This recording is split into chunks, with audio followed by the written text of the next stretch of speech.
Orion, cette espèce de symbole de la force brute, comme ça, non contrôlée, va, pendant tout un périple, essayer de retrouver son innocence et surtout son équilibre, son harmonie.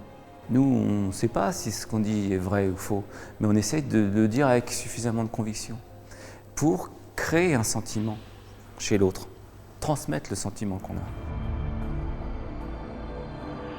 Avec le bois, l'encre ou la cire parfois fondue en bronze, Nicolas Alquin est un conteur d'histoire. Mythologie, art chrétien et méditerranéen, sans faire d'exotisme, toutes les civilisations du monde l'émerveillent. Je m'intéresse à beaucoup des civilisations qui m'entourent. Je m'intéresse énormément à la civilisation chinoise, beaucoup aussi à la culture Dogon. Plus on s'intéresse aux cultures des autres, plus on s'intéresse à sa propre culture, plus on arrive à lire à l'intérieur des choses. J'essaye pas de m'inspirer d'une sculpture exotique, j'essaye de faire aussi bien qu'eux. C'est-à-dire que j'essaie de ne pas faire ni mieux ni moins bien, mais être en parallèle.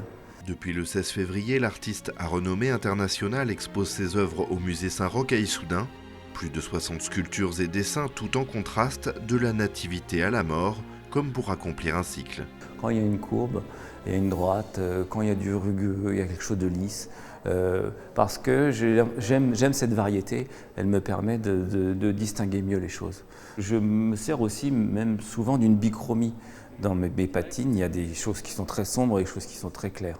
De l'obscurité, de la lumière, tendresse, une violence, etc. J'aime bien contraster les choses. J'ai beaucoup fait de femmes enceintes, c'est vrai, dans ma vie. C'est peut-être un cycle qui se termine, il y a une évocation là d'une déposition de croix, une sorte de retour à la terre. Il y a cette idée très simple qu'on ne peut pas renaître si on ne meurt pas.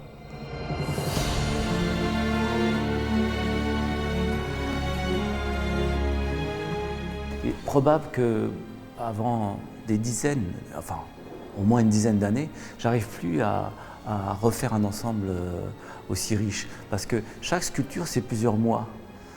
Certaines datent de 87, une de 2012. Et je suis frappé de voir qu'il y a quand même une certaine cohérence dans tout ça, alors que je ne l'ai pas cherché. C'est ma peau et c'est même ce qu'il y a en dessous. Là, il y a tout ce que j'ai pu faire pendant toutes ces années.